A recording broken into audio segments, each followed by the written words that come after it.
দৈৱকী নন্দনক পাবৰ বাবে ভাগৱত শাস্ত্ৰৰ মতে বিভিন্ন ধৰ্মশাস্ত্ৰসমূহৰ মতে আমি কেনেধৰণৰ খাদ্য গ্ৰহণ কৰিব লাগিব ভাগৱতত আমাক ঈশ্বৰ কৃষ্ণৰ লগত সংযোগ পাবৰ বাবে কেনেধৰণৰ খাদ্য গ্ৰহণ কৰিব কৈছে আহাৰকনো কিয় অন্ন বুলি ঘোষণা কৰা হৈছে যে আমাৰ সমস্তজনৰে জীৱনটো আগুৱাই নিয়াত আহাৰৰ মহত্ব অতিকৈ প্ৰয়োজন আহাৰ আমাক লাগিবই আহাৰ নহ'লে কোনো থাকিব নোৱাৰে কিন্তু আমি কেনেধৰণৰ আহাৰ ভক্ষণ কৰিব লাগিব ঈশ্বৰ কৃষ্ণক পাবৰ বাবে ইংৰাজীত এষাৰ কথা আছে as the food so the mind as the mind so the man আমাক আহাৰে আৰোগ্য শক্তি প্ৰদান কৰে আৰোগ্য শক্তি প্ৰদান কৰি আমাৰ এই দেহটোক সুন্দৰৰূপে পৰিচালনা কৰিবৰ বাবে যি ধৰণৰ খাদ্য আমি গ্ৰহণ কৰিম তেনেধৰণৰ প্ৰতিক্ৰিয়াহে আমাৰ দেহ বা মনত উদয় হ'ব সেইকাৰণে মহামানৱ মহাত্মা গান্ধী উপলব্ধি কৰি থৈ গৈছিল এটুকুৰা ৰুটি এজন ভোকাতুৰ মানুহৰ কাৰণে সন্মুখত দেখা পোৱা ঈশ্বৰ কৃষ্ণৰ মূৰ্তিৰ দৰে সেইবাবে গীতাৰ ৯ম অধ্যায়ত আহাৰক অন্ন বুলি ঘোষণা কৰিছে ভাগৱতত আহাৰক অন্ন বুলি ঘোষণা কৰাৰ মূল কাৰণটোৱেই হৈছে যেনেধৰণৰ আহাৰ আমি ভক্ষণ কৰিম তেনেধৰণৰ প্ৰতিক্ৰিয়াহে আমাৰ দেহত আমাৰ মনত জাগ্ৰত হ'ব উদয় হ'ব মহাভাৰতৰ সৰ্বশ্ৰেষ্ঠ ভক্ত পুৰুষ পিতামহ ভীষ্মই দ্ৰৌপদীৰ বস্ত্ৰহৰণৰ সময়ত মুখেৰে মাত মাতিব নোৱাৰাৰ মূল কাৰণটোৱে হৈছে আহাৰ এতিয়া আমি শেষত এটা কথা ক'বই লাগিব আনৰ অধিকাৰ সাব্যস্ত কৰিবলৈ বিচৰা জীৱশ্ৰেষ্ঠ মানৱ জাতিয়ে সকলো জীৱৰ অধিকাৰকে সন্মান কৰিবলৈ জানিব লাগিব নহ'লে মানুহৰ নামত আমি অযোগ্য হৈ পৰিম শ্ৰৱণ কীৰ্তনৰ দৰে ধৰ্ম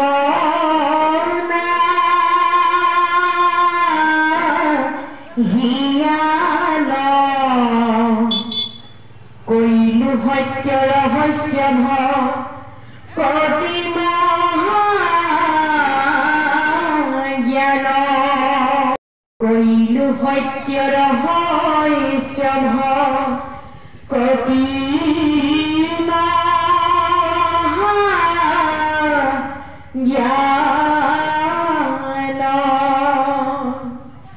গতিকে শ্ৰৱণ কীৰ্তনৰ দৰে দ্বিতীয়টো ধৰ্ম নাই যাৰ যোগেদি ঈশ্বৰক পাম ভগৱন্ত প্ৰভুৱে পানৰ বান্ধৱ উদ্ধৱ পৰ্যায়ত কৈ গৈছিল সত্য যুগত মোক পাবলৈ ধ্যান কৰিছিল ত্ৰেতা যুগত যজ্ঞ কৰিছিল দ্বাপৰত পূজা কৰিছিল কিন্তু কলি যুগত সহজ হ'ল কি হ'ল মোৰ গুণনাম শ্ৰৱণ কীৰ্তন কৰি দিলেই মোক পাই যাব গতিকে আমি সমস্তজনে ঈশ্বৰৰ গুণনাম শ্ৰৱণ কীৰ্তন কৰিবই লাগিব যিসকলে ঈশ্বৰৰ গুণনাম শ্ৰৱণ কীৰ্তন কৰিব গাই গৰুৱে নিজৰ পোৱালিটো ৰক্ষণাবেক্ষণ কৰাৰ ধৰণেৰে সেইজনা দেৱদেৱপতি কৃষ্ণৰ যি সুদৰ্শন চক্ৰ সেই সুদৰ্শন চক্ৰয়ো আমাৰ সমস্তজনকে ৰক্ষা কৰি থাকিব ধেনু যে নমতে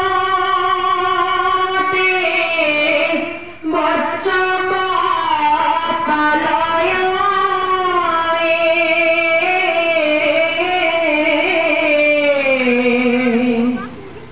তুমি হে হিমতে ভকত কপালারাম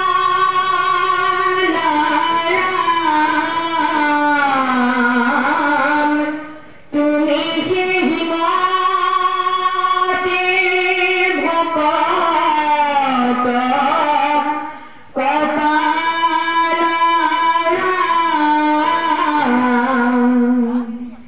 ঈশ্বৰ যদি আমাৰ ভক্তিত তুষ্ট হৈ যায় তেনেহ'লে তেওঁৰ সুদৰ্শন চক্ৰই আমাৰ সমস্তজনকে অনবৰতে ৰক্ষা কৰি থাকিব কিন্তু তেওঁৰ একান্ত ভক্ত হ'ব পাৰিব লাগিব আমি সমস্তজন একান্ত ভক্ত হ'ব পাৰিছোনে নাই সেইটো নিজকেই প্ৰশ্ন কৰক কি আমাৰ আই সমস্তৰ জীৱনটো অতিকৈ অতিকৈ বৈচিত্ৰ্যময় জীৱন, অতিকৈ কৰ্মময় জীৱন। মাতৃবিহীন এই পৃথিৱীখনক অন্ধকাৰ বুলি কৈছে। সেইকাৰণে ভগৱন্ত প্ৰভুৱে পৃথিৱী সৃজন কৰাৰ আগতে প্ৰকৃতিকো সৃজন কৰিছে। কিয় সৃজন কৰিছে? প্ৰকৃতি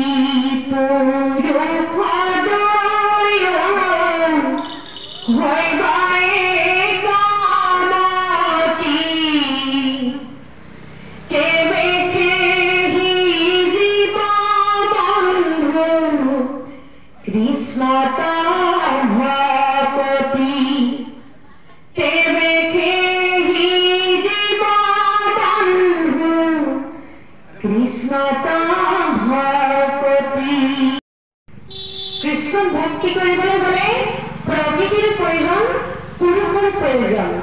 গতিকে প্ৰকৃতি আৰু পুৰুষ আমাৰ দুয়োৰে সমানেই প্ৰয়োজন। সেইকাৰণে ভগৱন্ত প্ৰভুৱে প্ৰকৃতিকো সৃজন কৰিছে। পৃথিৱীক সৃজন কৰাৰ আগতে তেওঁ প্ৰকৃতিকো সৃজন কৰি দিছে। গতিকে প্ৰকৃতিৰ অবিহনে এই জগতখন অসাৰ। আমি সমস্তজনে এটা কথা জানো, বেদ 4খন বুলি জানো, ঋক, যজুৰ, অথৰ্ব আৰু সামবেদ। কিন্তু পঞ্চম বেদ স্বৰূপেও স্বীকৃতি লাভ কৰিছিল। যিহেতু প্ৰধানত বেদ 4খন, কিন্তু পঞ্চম বেদ স্বৰূপেও স্বীকৃতি লাভ কৰিছিল। কোনে স্বীকৃতি লাভ কৰিছিল? দ্ৰৌপদ নন্দিনী দ্ৰৌপদী। দেখিবলৈ ধুনীয়া, গুণত অতুলনীয়, ধৈৰ্যত ধৰণী, আত্মশক্তিত বিৰল, ভক্তিত একান্ত। আমি এই কাহিনীটো কবই লাগিব। কিয় কব লাগিব? ভকতক ভগৱন্ত প্ৰভুৱে কেনেদৰে ৰক্ষা কৰি থাকে, এই কাহিনীটোৰ মাধ্যমেৰে আমি সমস্তজনে বুজিবলৈ চেষ্টা কৰিব লাগিব। আপোনালোকে এই কাহিনীটো জানেই, আগৰ পৰাই শুনি আহিছে। দ্ৰৌপদ নন্দিনীয়ে সূৰ্য দেৱতাৰ পৰা বৰ লাভ কৰিছিল। প্ৰথম কি বৰ হ'ল? সামান্য ৰন্ধন কৰিলে তেওঁ বহুজনকেই খুৱাব পাৰে। দ্বিতীয়টো বৰ লাভ কৰিছিল, নিজে ভোজন কৰাৰ পাছত আৰু কাকো ভোজন কৰাব নোৱাৰে। যেতিয়াই দ্ৰৌপদ নন্দিনী দ্ৰৌপদী আৰু 5 পাণ্ডৱ বনবাসত আছিল, ঠিক সেইখিনি সময়তেই দুৰ্যোধনৰ কুটবুদ্ধিত পৰি ঋষিৰ ভিতৰত একেবাৰে উগ্ৰচলা ঋষি দুৰ্বাসা বনবাসী পাণ্ডৱৰ গৃহৰ ফালে ভোজনৰ অৰ্থে গমন কৰিছে। ইতিমধ্যে সন্ধ্যা সময় হ'ল। দ্ৰৌপদীয়ে অন্ন গ্ৰহণ কৰিলেই। যিহেতু দ্ৰৌপদী অন্ন গ্ৰহণ কৰিলেই, অন্ন গ্ৰহণ কৰাৰ পাছত আৰু কাকো ভোজন কৰাব নোৱাৰে। দ্ৰৌপদী মহা চিন্তাত পৰিছে। দ্ৰৌপদীয়ে ভাবিছে, যদি মই আজি 10,000 ঋষি আৰু দুৰ্বাসা ঋষিক ভোজন কৰাব নোৱাৰো, তেনেহলে দুৰ্বাসা ঋষিয়ে 7টি পঞ্চ পাণ্ডৱক নাশ কৰি দিব। তেতিয়া মহাভক্ত দ্ৰৌপদীয়ে কি কৰিছে? আচল পেলাই একান্ত চিত্তেৰে ভগৱন্ত প্ৰভু ভজনা কৰিছে। কি বুলি ভজনা কৰিছে? হে কৃষ্ণ কৰুণা সিন্ধু জগতৰ পতি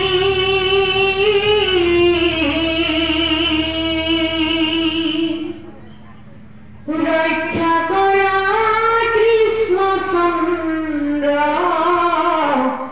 পাণ্ডৱ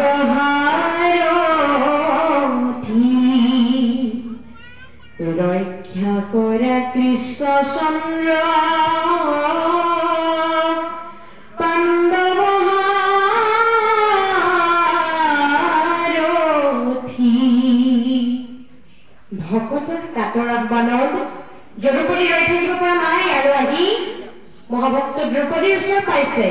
দ্ৰৌপদীয়ে ভগৱন্ত প্ৰভুক দেখি আচল পেলাই একান্ত চিত্তেৰে তেওঁক ভজনা কৰিছে আৰু তেওঁৰ চৰণ কমলত সৰ্বপ্ৰথমে সেৱা জনাইছে আৰু কৈছে যে হে দ্ৰৌপদী, ইয়াত কি হৈছে কি নাই তুমি সকলোবিলাক জানা, তুমি অন্তৰ্যামী, গতিকে এই বিপদৰ পৰা তুমি যদি আজি মোক মুক্ত নকৰা তেনেহলে দ্বিতীয়জন আৰু কোনো নাই মোক এই বিপদৰ পৰা উদ্ধাৰ কৰোতা। যদুপতি তুমি মোক ৰক্ষা কৰিবই লাগিব। তো প্ৰভু ঈশ্বৰে কি কৈছে? সকলোৰে দায়িত্ব, ভোজনৰ দায়িত্ব নিজেই লৈছে, কিন্তু নিজেই ভোকত আতুৰ। দ্ৰৌপদীক সামান্য অন্ন বিচাৰিছে। দ্ৰৌপদী কি কৰিছে? একান্ত চিত্তেৰে যে শূন্য পাত্ৰটি, সেই শূন্য পাত্ৰটি প্ৰভুৰ চৰণত অৰ্পণ কৰিছে। শূন্য পাত্ৰটিত একো নাথাকিলেও আছিল কেইপ্ৰকাৰ মানৰ বস্তু। কি কি আছিল? প্ৰভুৰ প্ৰতি থকা একান্ত প্ৰেম, বিশ্বাস, ভক্তি, যাৰ ফলত সেই পাত্ৰটিত লাগি থকা কণ্ঠিও অনন্তলৈ পৰিণত হ'ল, যাৰ জৰিয়তে ভগৱন্ত প্ৰভুৰ ভোক আঁতৰি গ'ল। তেওঁৰ ভোক আঁতৰি যোৱাৰ লগে লগে দুৰ্বাসাৰ আৰু এই শিষ্যসকলৰো ভোক গুচি গ'ল। ইয়াতেই প্ৰমাণ হয় ভকতক যিকোনো প্ৰকাৰে ঈশ্বৰে ৰক্ষা কৰিবই। হৰিব ভূতে আত্মাৰূপে হে নাৰায়ণ, আহাৰ তৃপ্তিতে তৃপ্ত হইলা নাৰায়ণ,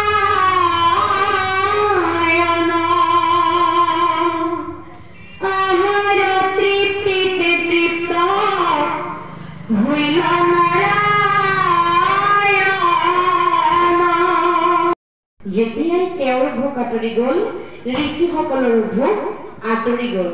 গতিকে একান্ত ভকতক ঈশ্বৰে যিকোনো প্ৰকাৰে যিকোনো মুহূৰ্তত হ'লেও ৰক্ষা কৰিবই। গতিকে চিন্তা কৰাৰ কোনো প্ৰয়োজন নাই, কিন্তু ভক্তি থাকিব লাগিব। একান্ত চিত্তেৰে তেওঁৰ চৰণত আমি ভক্তি কৰিব জানিব লাগিব। আমাক নৰদেহা কিয় দিছে? কলি যুগত নৰদেহা আমাক কিয় দিছে? ঈশ্বৰ কৃষ্ণক ভক্তি কৰিবৰ বাবে।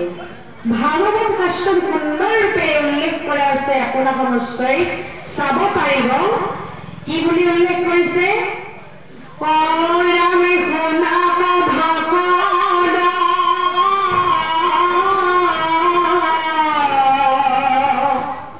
কৰিও যুগ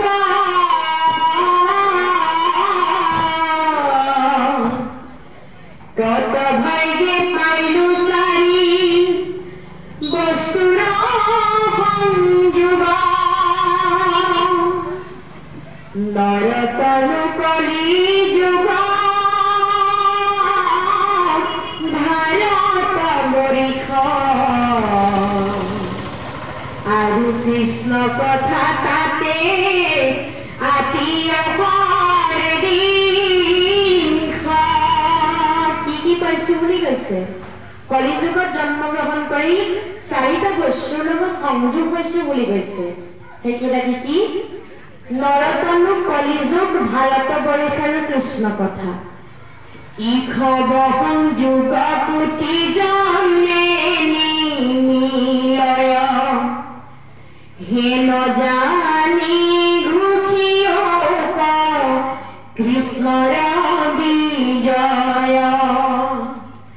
এই চাৰি বস্তুৰ লগত সংযোগ আমাৰ কোটি কোটি জন্মৰ মূৰতো লাভ নহয়, কিন্তু আমি যে লাভ কৰিছো আমি ধন্য হৈছো। সেইবাবে এই বস্তু কেইটাৰ লগত সংযোগ হৈ ঈশ্বৰক যদি ভক্তি কৰিবলৈকে পাহৰি যাওঁ, এই নৰদেহত ধৰাৰ কোনো অৰ্থ নাথাকিব। ব্ৰহ্মাই পৃথিৱী সৃজন কৰি দিছে। ব্ৰহ্মা জগতৰ পিতা হ'ব লাগিছিল, কিয় ব্ৰহ্মাক পিতা বুলি নকয়? অতিকৈ গুৰুত্বপূৰ্ণ কথা, এই কথাটো অতিকৈ গুৰুত্বপূৰ্ণ। প্ৰশ্নটি আমাৰ মনত জাগ্ৰত হোৱা প্ৰশ্ন নহয়। কাৰ মনত জাগ্ৰত হৈছিল? ভগৱন্তৰী 24ৰ ভিতৰত এক অংশ দেৱকী নাৰদৰ মনত এই প্ৰশ্নটি জাগ্ৰত হৈছিল। দেৱকী নাৰদে ব্ৰহ্মাক সুধিছিল যে হে পিতা, পৃথিৱীখনি তুমি সৃজন কৰিছা, সমস্ত জীৱ জগত সৃজন কৰিছা, তুমিতো জগতৰ পিতা, কিন্তু তোমাক জগতৰ পিতা বুলি নকৈ দৈৱকী নন্দনক কিয় জগতৰ পিতা কোৱা হয়? তোমাৰ কোনোবা ভজনীয় দেৱতা আছে নেকি?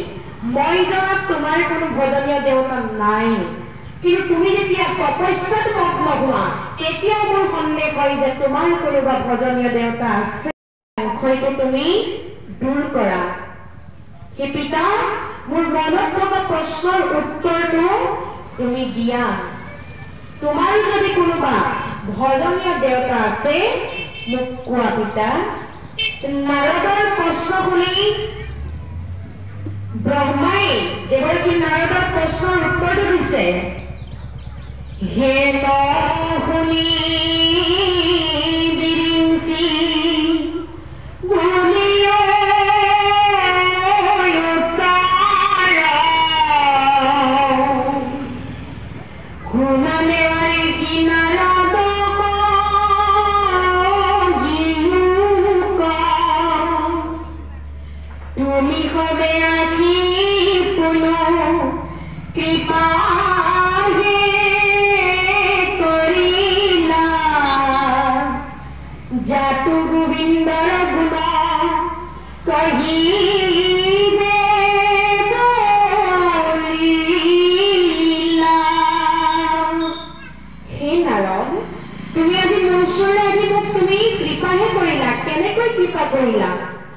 মই যে তোমাৰ লগত আজি প্ৰভুৰ বিষয়ে ক'বলৈ পাম, তুমি মোৰ ওপৰত আজি কৃপা দৃষ্টিকে প্ৰদান কৰিলা নাৰদ।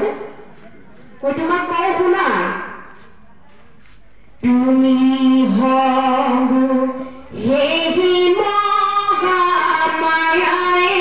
ভুলিলা,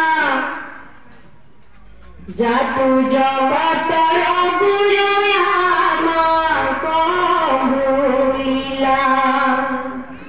নাৰদ, তুমি এটা মায়াত বন্দী হৈ আছা, সেইকাৰণে তুমি মোক জগতৰ গুৰু বুলি কৈছা, জগতৰ পিতা বুলি কৈছা। নাৰদ, তুমি কি মায়াৰ জৰিডালতে বন্দী হৈ আছা নাৰদ?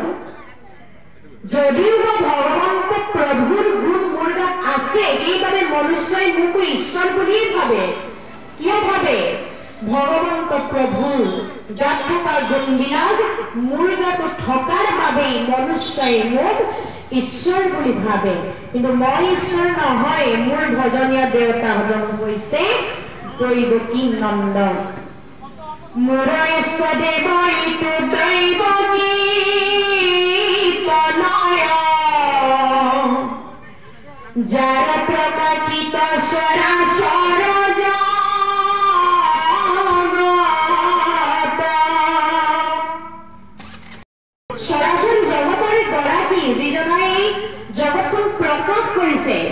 মোৰ ভজনীয় দেৱতা সেইজনে, যিজন সৃষ্টি স্থিতি আৰু প্ৰলয়ৰ গৰাকী, যাৰ আজিও নাই অন্তও নাই, সেইজনে হৈছে মোৰ ভজনীয় দেৱতা, যকুৱাৰে লাল কংসৰ কাল যদুপতি কৃষ্ণ।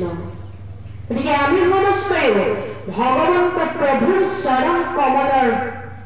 চৰণ কমলতে কাই মন বাইচিক এক কৰি একান্ত ভাৱে সুদৃঢ় বিশ্বাসেৰে তেৰাৰ চৰণ কমলত আমি শৰণাপন্ন হলেহে আমি সমস্তজনে অপাৰ সংসাৰ সমুদ্ৰখন পাৰ হৈ যাব পাৰিম। ভগৱন্ত প্ৰভুক পাবৰ বাবে মহাপুৰুষ গুৰুজনাই আমাৰ মাজত 9টা ৰাস্তাও দি থৈ গৈছে অতি সুন্দৰ ৰূপেৰে। এই 9টা ৰাস্তাৰ ভিতৰত যিকোনো এটা ৰাস্তাৰ যোগেদি ভক্তি কৰিলেও তেওঁক আমি পাম। 9টা ৰাস্তা কি কি? শ্ৰৱণ, কীৰ্তন, স্মৰণ, অৰ্চন, বন্দন, পদসেৱন, দাস্য, সকীৰ্ত আৰু আত্মনিবেদন। গুৰুজনাৰ মতে এই 9টা ৰাস্তাৰ ভিতৰত যিকোনো এটা ৰাস্তাৰ যোগেদি ভক্তি কৰিলেও তেওঁক পোৱা যাব।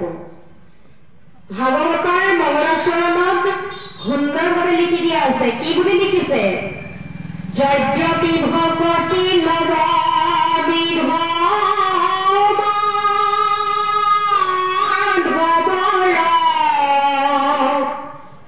শ্ৰৱণ কীৰ্তন মহাশ্ৰেষ্ঠ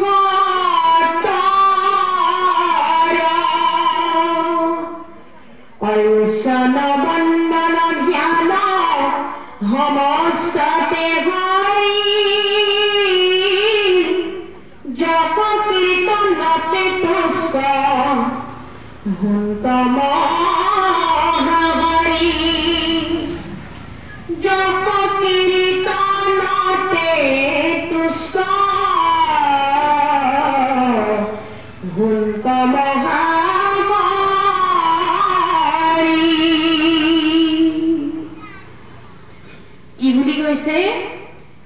ন ৰাস্তাৰ ভিতৰত শ্ৰৱণ কীৰ্তনকে প্ৰাধান্য দি দিছে। কিয় প্ৰাধান্য দিছে? কলিযুগত শ্ৰৱণ কীৰ্তনৰ মাধ্যমেৰেহে ঈশ্বৰক পাম। শ্ৰৱণ কীৰ্তন আটাইতকৈ সহজ ৰাস্তা। কেৱল মাত্ৰ তেওঁৰ নাম শ্ৰৱণ আৰু কীৰ্তন কৰিলেই তেওঁক আমি সমস্তজনে পাই যাম। কিন্তু ভকতি হ'ব লাগিব একান্ত, আমি একান্ত মনেৰে ভকতি কৰিব লাগিব। আমি তেওঁৰ চৰণত একান্ত চিত্তেৰে শৰণাপন্ন হ'ব লাগিব। তেওঁৰ চৰণত আমি কাৰ্বন ডাইঅক্সাইড ত্যাগ কৰি সুদৃঢ় বিশ্বাসেৰে শৰণাপন্ন হ'ব পাৰিছো নে নাই, সেইটোহে ডাঙৰ কথা। আমি সকলোৱে কওঁ যে আমি শৰণাপন্ন হলো, যে আমি শৰণ গ্ৰহণ কৰিলো। প্ৰকৃততে বহুতে আজিলৈকে শৰণাপন্ন হোৱা নাই। শৰণ ল'ব লাগে কাৰণেহে শৰণ লৈছে। কেনেকৈ শৰণ ল'ব লাগে কাৰণে লৈছে? আইগৰাকীৰ ছোৱালীজনী বিয়া দিবৰ সময় হ'ল, শৰণ নিদিলে বিয়াখন খাবলৈ কোনো নাহিব। এই ভাবি বহুত লোকে শৰণ দিয়াইছে। ইতিমধ্যে পুত্ৰই কন্যানী ঘৰত সোমাব হ'ল, শৰণ নিদিলে বোৱাৰীগৰাকীৰ হাতেৰে কোনো চাহ একাপ নাখাব। এই ভাবি শৰণ দিওৱা হৈছে। প্ৰকৃতাৰ্থত কিয় কোৱা হয় চাহ খোৱা শৰণ আৰু ভাত খোৱা শৰণ? প্ৰকৃতাৰ্থত কাৰ্বন ডাইঅক্সাইড ত্যাগ কৰি আমাৰ এই নৰদেহটো কৃষ্ণৰ চৰণত আমি কেতিয়াও অৰ্পণ কৰিব পৰা নাই। আমি পুৱা গধূলি গাই থাকো, কি বুলি গাওঁ? যাদৱ যদুনন্দন মাধৱ মধুসূদন তুমি নিত্য নিৰঞ্জন নাৰায়ণ তোমাৰ লৈব হৰণ। তুমি নিত্য নিৰঞ্জন নাৰায়ণ তোমাৰ লৈব হৰণ। এই শৰণীয়া ঘোষাযোগত ইমান সুন্দৰভাৱে আমি শৰণ গ্ৰহণ কৰিছো, কিন্তু প্ৰকৃত অৰ্থত বাস্তৱ জীৱনত আমি কেতিয়াও শৰণাপন্ন হ'ব পৰা নাই। গীতা শাস্ত্ৰত পৰমাত্মাৰূপী প্ৰভু ভগৱন্তই জীৱাত্মাৰূপী অৰ্জুনৰ আগত কৈছিল যে হে অৰ্জুন, তুমি যদি বন্ধু বিচাৰিছা মোক বিচৰা, যোদ্ধা যদি বিচাৰিছা মোকেই বিচৰা, আৰু শৰণ যদি বিচাৰিছা সখী মোৰ ফালে গতি কৰা। ধৰ্ম এৰিয়ে হৰণ হাখ্যাত সুদৃঢ় বিশ্বাসে সখী লৈও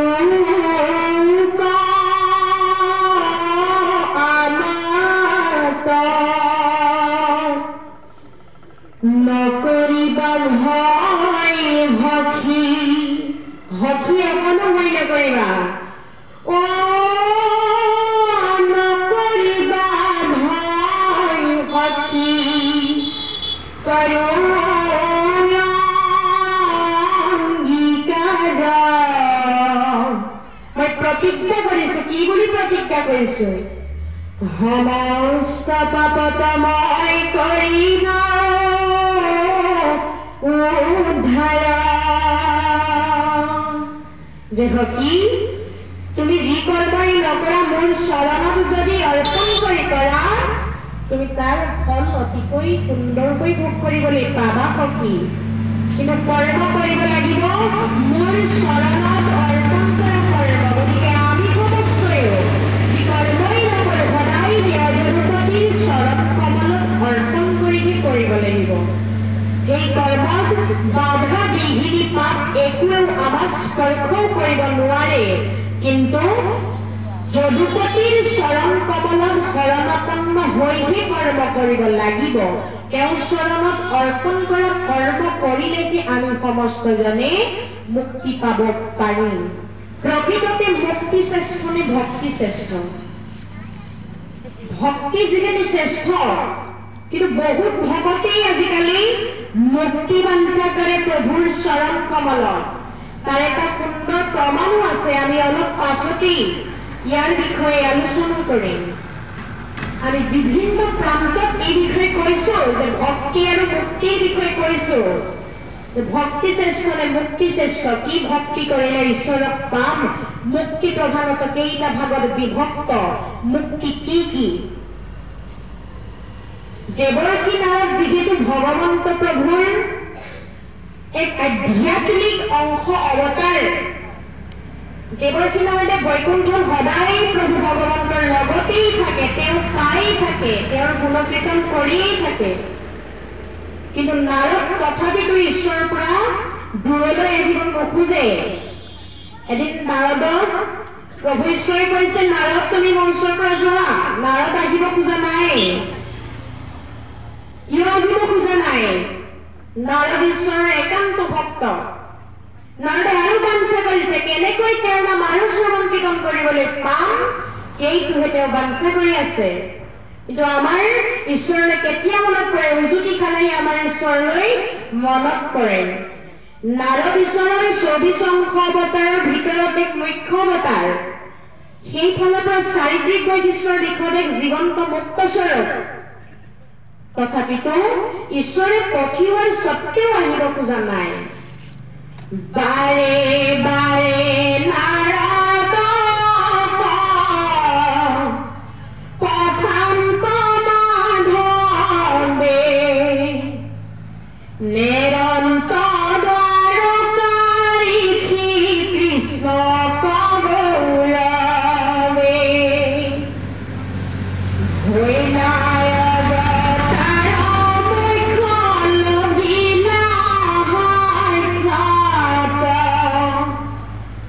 তথাপিও চকামিলে কৃষ্ণৰ কথাত, তথাপিও চকামিলে কৃষ্ণৰ কথাত।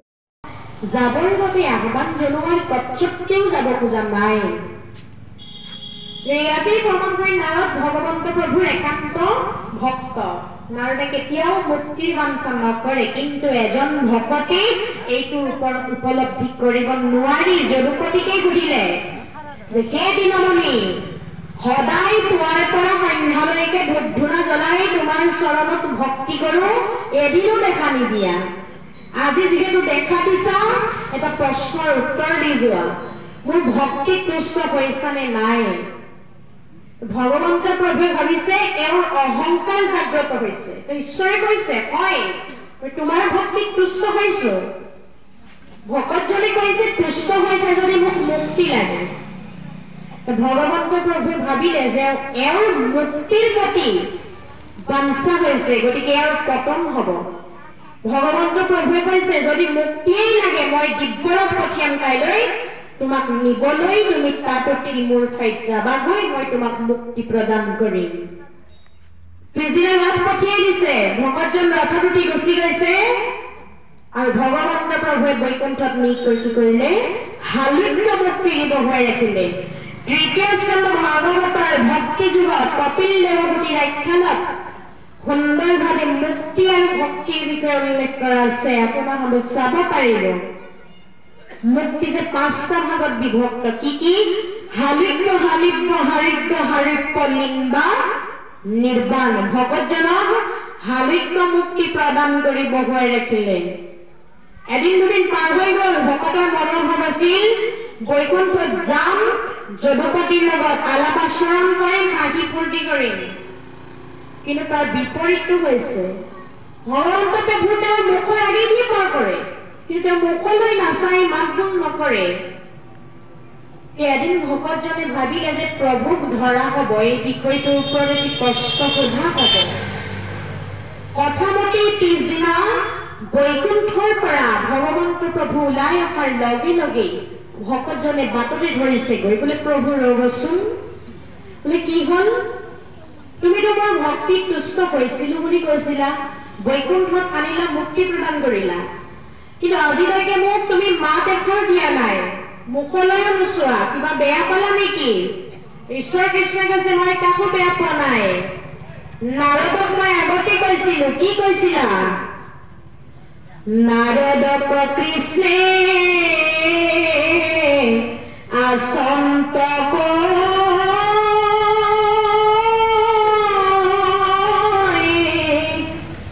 বৈকুণ্ঠ নাথাকো যোগী ৰুগিয়া এৰি ভকত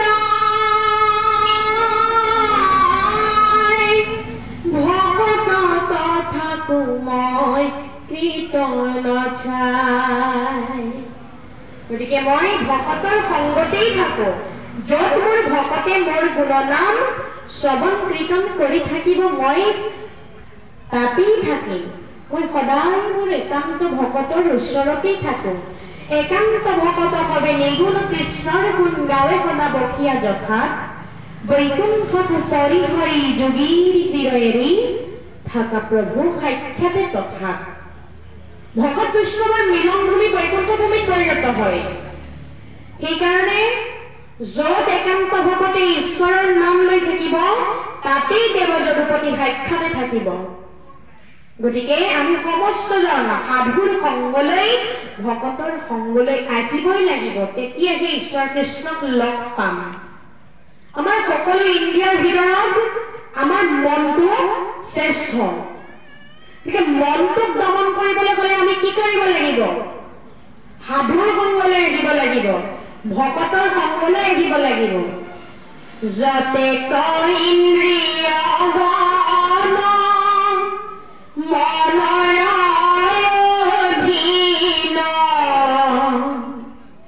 মনৰে আজ্ঞা পালি থাকে ৰাত্ৰি দিন,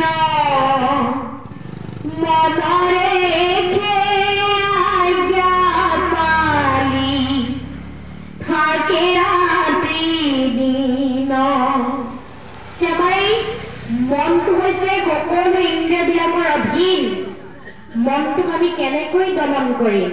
সাধুৰ সংগলৈ আহিব লাগিব মনটোক দমন কৰিবলৈ, ভকতৰ সংগলৈ আহিব লাগিব আমাৰ এই মনটোক দমন কৰিবৰ বাবে।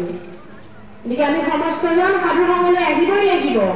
আৰু আমাৰ এই ইন্দ্ৰিয়বিলাক যেতিয়ালৈকে সক্ষম হৈ থাকিব, তেতিয়ালৈকে আমাৰ এই সকলো ইন্দ্ৰিয় ভগৱন্ত প্ৰভুৰ চৰণত সমৰ্পিত কৰি দিব লাগিব, ভগৱন্তৰ চৰণত অৰ্পণ কৰি দিব লাগিব। যদি অৰ্পণ কৰি নিদিওঁ, তেনেহলে মহাপুৰুষ গুৰুজনাই সুন্দৰভাৱে আমাক উপদেশ প্ৰদান কৰিছে। কি বুলি উপদেশ প্ৰদান কৰিছে? এৰামে পৰে নদৈ থাকন্তে নুশুনি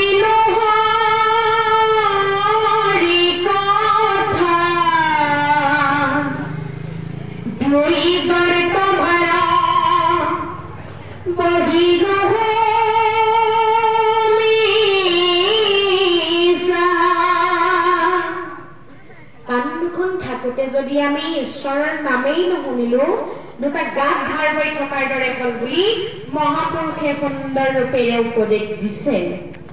ইয়াৰ পাছত কি বুলি কৈছে? জিভা মৰা থাকন্তে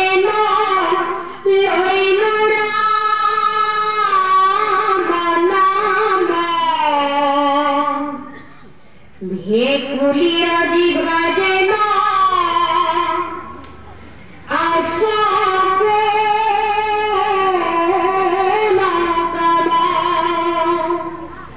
আমি যদি ঈশ্বৰৰ নাম জিভাখন থাকোতেই নললো, তেনেহলে আমাৰ এই জিভাখনক ভেকুলীৰ জিভাৰ লগত তুলনা কৰি দিছে মহাপুৰুষ গুৰুজনাই।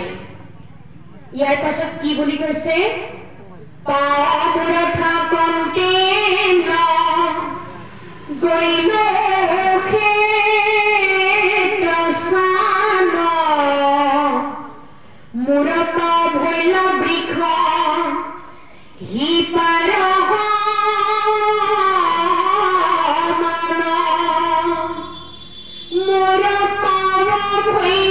বৃষ হিপাৰ ভকতৰ সংগলৈ নগলো সাধুৰ সংগলৈ নগলো তেনেকলে আমাৰ এই ভৰি দুখনক গছৰ শিপাৰ লগত তুলনা কৰি দিছে কৃষ্ণ কীৰ্তন কৰিয়া ধৰিলো ইটো হস্ত বাহু মিছা মৃত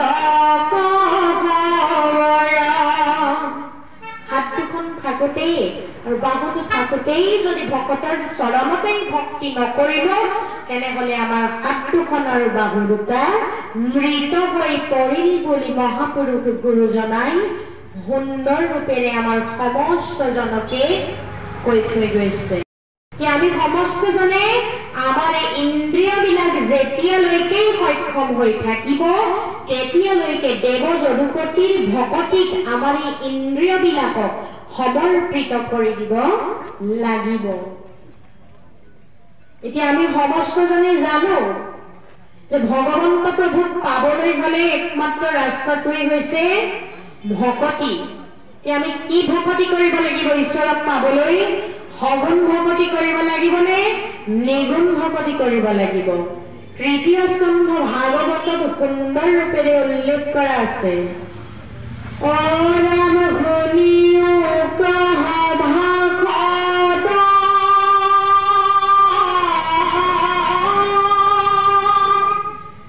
তৃতীয় স্কন্ধ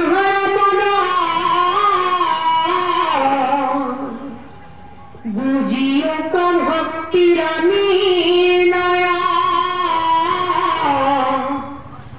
ভগুন ভকতি যতা করি কাঙ্গ পরিহার নিগুণ করিও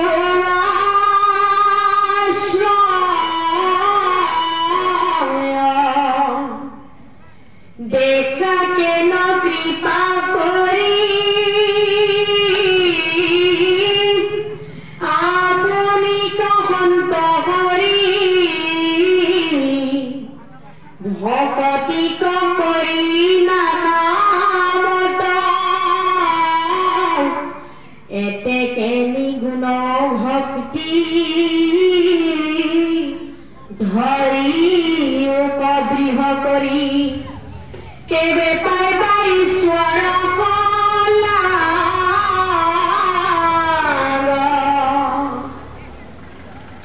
ঈশ্বৰক পাবলৈ হলে আমি সগুণ ভকতি পৰিহাৰ কৰি নিগুণ ভকতিৰ আশ্ৰয় ল'ব লাগিব একান্ত চিত্তেৰে আমি নিগুণ ভকতিৰ আশ্ৰয় ললেহে দেৱ যদুপতি কৃষ্ণ জগতৰ ঈশ্বৰ প্ৰভু ভগৱন্ত কৃষ্ণক আমি পাব পাৰিম কিন্তু কি ভকতি কৰিব লাগিব আমি নিগুণ ভকতি কৰিব লাগিব কি আমি ৰাজকিক ভক্তি কৰিলে ঈশ্বৰক পাম জানো নাপাওঁ তামসিক ভক্তি কৰিলে ঈশ্বৰক পাম জানো কেতিয়াও নাপাওঁ ধৰি লওক আপুনি ওচৰৰ গাঁওখনলৈ গৈছিল বিশেষকৈ আপোনাক অপমান কৰি পঠিয়াই দিলে আপুনি সকলোবিলাক অপমান কৰি সামৰি তাতে সকলো এৰি থৈ গুচি আহিলে আজি ঈশ্বৰৰ চৰণত জ্ঞান জনাইছে প্ৰভু মোক যেনেকৈ অপমান কৰিলে তেওঁকো যাতে মই এদিন এহেকা দিব পাৰো সেই সুবিধাকণ তুমি মোৰ জীৱনত যাতে প্ৰদান কৰা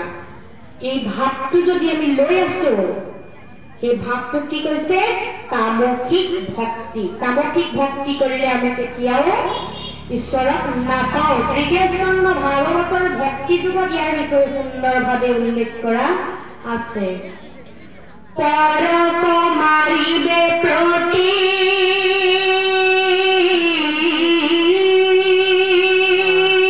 মনত সংকল্প কৰি দম্ভ বামৎসৰ অতিশয়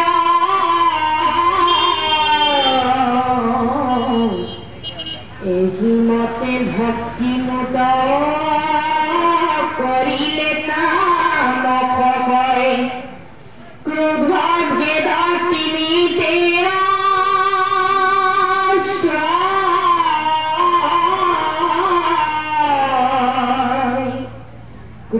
অভেদ তিনি দেয়া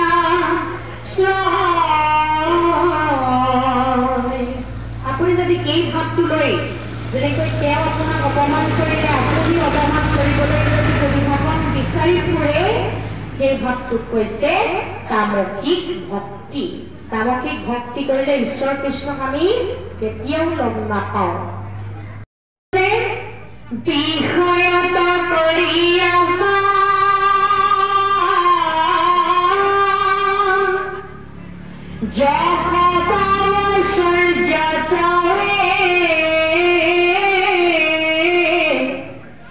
प्रतिमाता मोह पूजया তিনি প্ৰকাৰে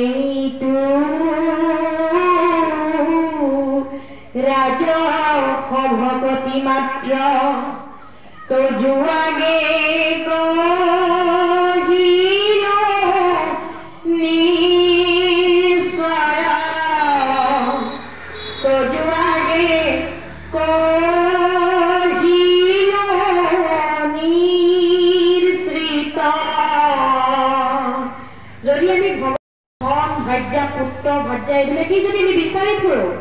ভক্তিক কৈছে ৰাজসিক ভক্তি। ৰাজসিক ভক্তি কৰিলে ঈশ্বৰক আৰু ভক্তি কৰিলেও কেতিয়াও নাপাম। আমি ৰাজসিক ভক্তি ত্যাগ কৰিব লাগিব। ভগৱন্ত প্ৰভুক পাবৰ বাবে একান্ত মনে নিগুণ ভগতিৰ আশ্ৰয় আমি সমস্তজনে গ্ৰহণ কৰিবই লাগিব। একান্ত ভগতেনো ঈশ্বৰৰ পৰা কি বিচাৰে, কেনেকৈ ভগৱন্তৰ নাম ল'ব পাৰিম এইটো বিষয়ৰ ওপৰত গুৰুত্ব প্ৰদান কৰে। প্ৰমাণো আছে আমাৰ হাতত, সুন্দৰকৈ প্ৰমাণ আছে। কুৰুক্ষেত্ৰ যুদ্ধৰ শেষত ভগৱন্তৰ নিজ ৰাজ্যখনৰ নাম কি আছিল? দ্বাৰকা। দ্বাৰকালৈ যাবলৈ তেওঁ সাজু হৈছে। সাজু হোৱাৰ আগতেই ভগৱন্ত প্ৰভুৱে সকলোৰ পৰা একাদিক্ৰমে বিদায় লৈ আহি আছে। ভীম অৰ্জুন নকুল সহদেৱ এনেকৈ শেষ বিদায়টো লৈছিল পেহীয়েকৰ ওচৰত, কুন্তীৰ ওচৰত। আপোনালোকে এই কাহিনীটো শুনিছে। কুন্তীৰ ওচৰতে শেষ বিদায়টো লৈছিল আৰু কৈছে যে পেহীদেউ মই যাব ওলালো, যোৱাৰ আগত কিবা এটা দিও বুলি ভাবিছো, তোমাক কি লাগে কোৱাচোন। কুন্তীয়ে কি কৈছে? হে কৃষ্ণ কৃষ্ণ পাপ করু প্রাণীপাত পরম ঈশ্বর তুমি জানিলু হায় খ্যাত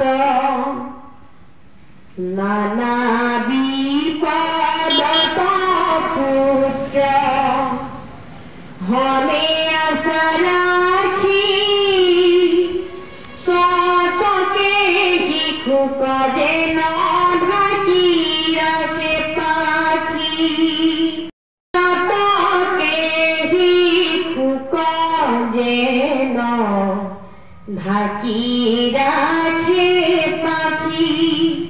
চৰায়ে যেনেকৈ দেউকাৰ আগত নিজৰ পোৱালিটো ৰক্ষণাবেক্ষণ কৰি ৰাখে, তুমিও মোৰ পঞ্চ পাণ্ডৱক ঠিক তেনেদৰেই ৰক্ষণাবেক্ষণ কৰিলা। দ্বাৰকালৈ যাম বুলি ভাবিছে, যোৱা, তাৰ আপত্তি নাই। কিন্তু যোৱাৰ আগত কিবা দিম বুলি ভাবিছা, যদি দিয়া সেই বস্তু দিয়া। কি লাগে? ও ৰাম হেহি হেহিয়া পদ মাৰ ভীমত তোমাক দেখিবে পাও যিটো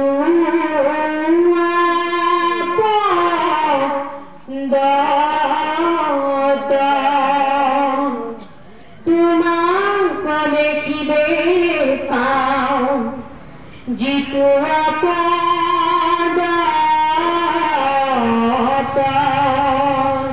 প্ৰভু তুমি মাজে মাজে বিপদ আপত্তি দি থৈ যোৱা। বিপদ আপত্তি হলে সৰ্বপ্ৰথম তোমালৈকে মোৰ মনত পৰে, সেই সম্পত্তি তুমি মোক প্ৰদান কৰা।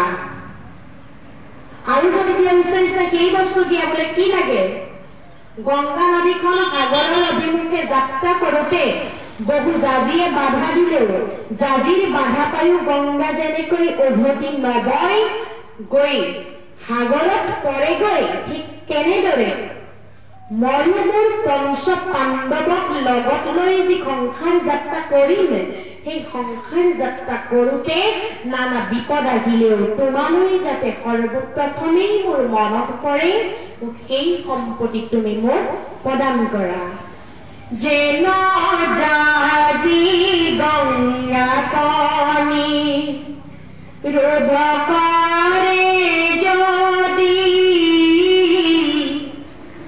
সাগৰত পৰয়ত থাপি দেৱ নদী হেৰিমতে বিঘ্নি কোন গণি মোৰ মন সদায় স্বৰূপ মাত্ৰ কৃষ্ণৰ চৰণ সদায় স্মৰূপ মাত্ৰ কৃষ্ণৰ চৰণ হে প্ৰভু তোমালৈ যাতে সৰ্বপ্ৰথম মনত পৰে এই সম্পত্তি মোক দিয়া হা সম্পত্তি ধন গুণ দিলে তোমালৈ মনত নপৰিব সেই বিলাতী সম্পত্তি মোক নালাগে কাৰণ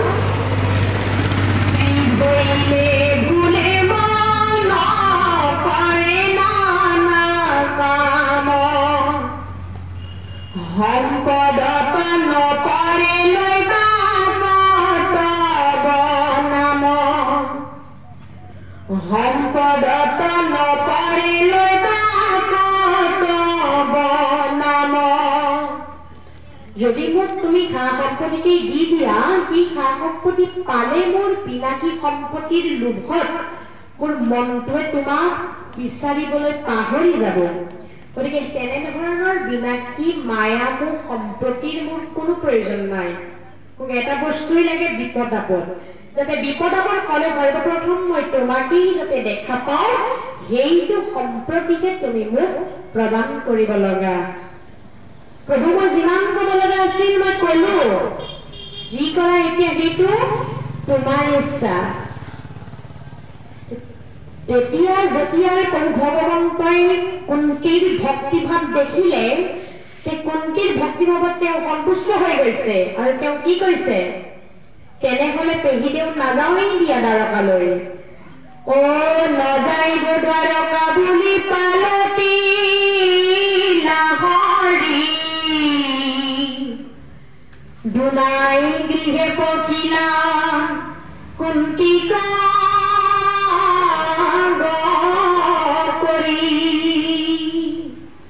দুনাই গৃহে পখিলা কুন্তিকা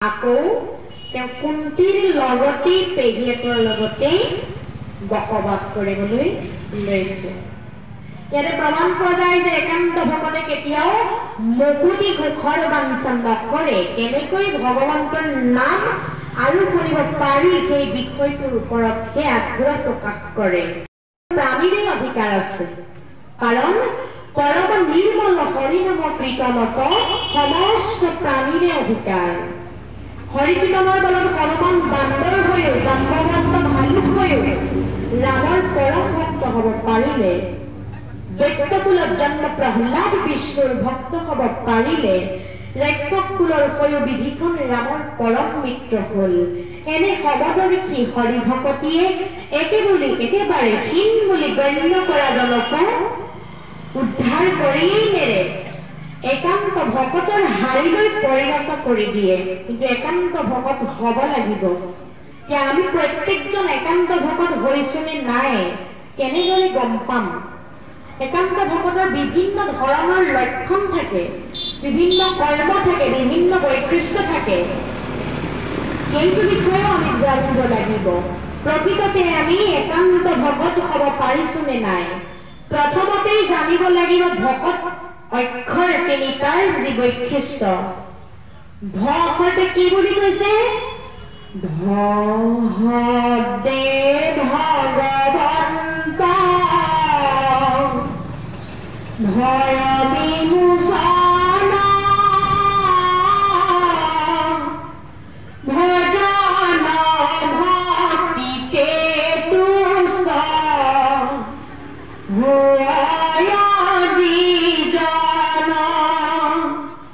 ভগৱতে ভগৱন্ত ভয় বিমোচন ভজন ভক্তিতে তুষ্ট ভয় যিজন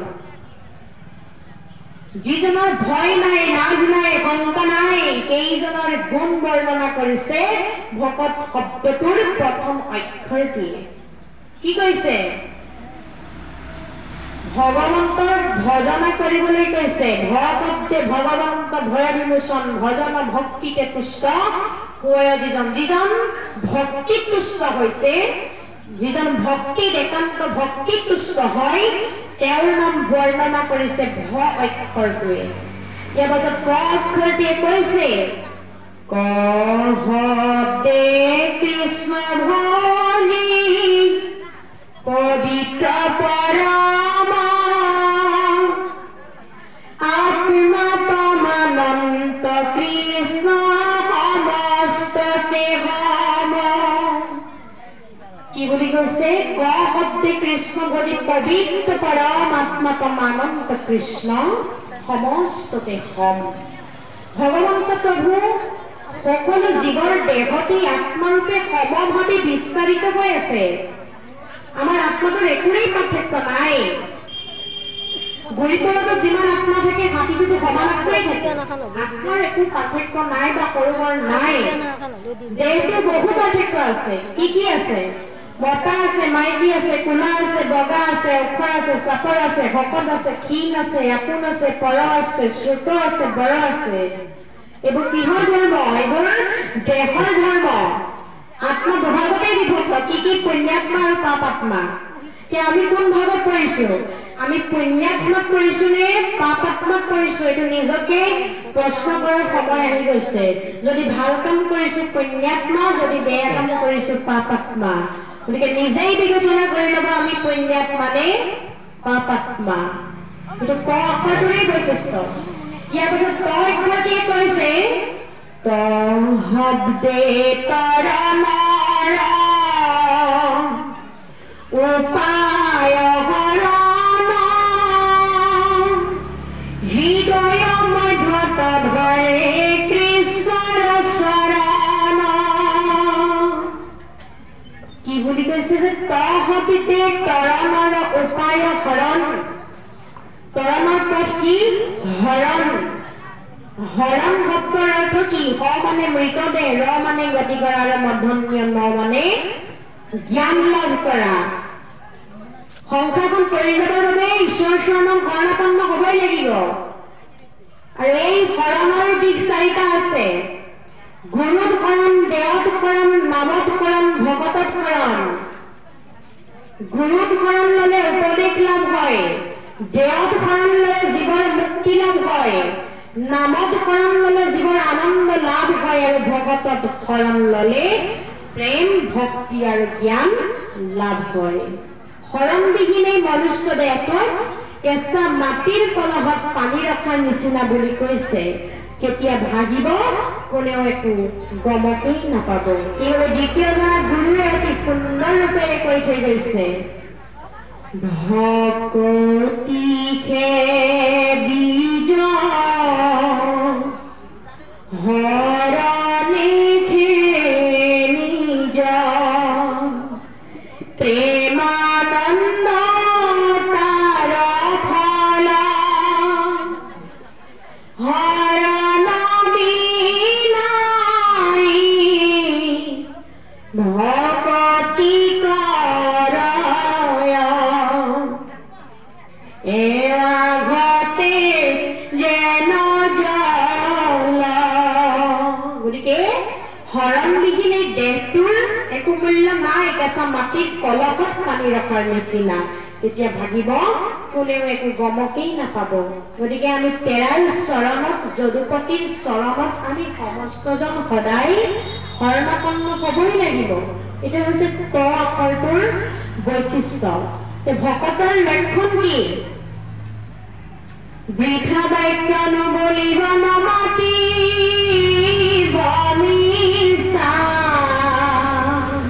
ভকতে কি কৰে বৃথা বাক্য নকৰে আৰু মিছা কথা নকৰে যি বৃথা বাক্য ক'ব যি মিছা কথা ক'ব তেওঁ কেতিয়াও ভকতৰ হাৰিত নপৰে ক'ব নোৱাৰিব ভকতৰ বৈশিষ্ট্য আশ্ৰয়ৰ বৈশিষ্ট্যৰ লগত তুলনা কৰিছে আশ্ৰয়ৰ বৈশিষ্ট্য কি বালিত নলি পাৰে পানীত উমনি দিয়ে বালিত নলি পাৰি পানীত উমনি দি পোৱালি জন্মাই আৰু সেই কাছজনীয়ে মুক্ত মনেৰে জৰুপতিক স্মৰণ কৰে যে হে প্ৰভু দয়াময় তোমাৰ দশ অৱতাৰৰ ভিতৰত মই দ্বিতীয় অৱতাৰ গতিকে হে প্ৰভু তুমি যাতে পোৱালি জন্মিলে মোৰ বুকুত উমলোৱাৰ সুবিধাকণ যাতে প্ৰদান কৰা এইবুলি কাছজনীয়ে মুক্ত মনেৰে ঈশ্বৰ কৃষ্ণক ভজনা কৰে আৰু একান্ত ভকতসকলে কি কৰে ভগৱন্তৰ নামলৈ নিমন্ত্ৰণ পোৱাৰ দিনাখনিয়ে ভগৱন্তলৈ এখনি আবেদন লিখি থয় যে প্ৰভু